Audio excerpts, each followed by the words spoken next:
বিশ্বাসী ছিল, ইনসাফের পক্ষে কথা বলতো, বিদ্রোহী ছিল, হক কথা বলতো, ন্যায়ের পক্ষে কথা বলতো। ভারতীয় আধিপত্যবাদের বিরুদ্ধে বক্তব্য রাখার কারণে তাকে জীবন দিতে হয়েছে।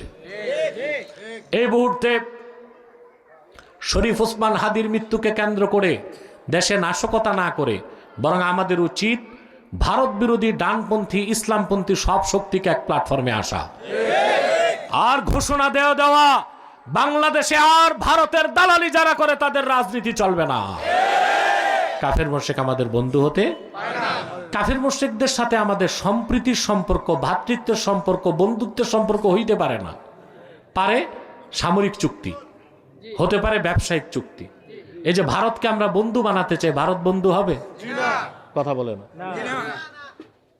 সে তো হিংস্র, পৌত্তলিক, হিন্দুত্ববাদী। তারা 54 বছরে আমাদের শুধু ঠকিয়েছে, পানিতে কষ্ট দিয়েছে, বর্ডারে শত শত ফ্যান্সিডিল কারখানা করে বাংলাদেশে ফ্যান্সিডিল সাপ্লাই করছে আমার যুব সমাজকে ধ্বংস করতে।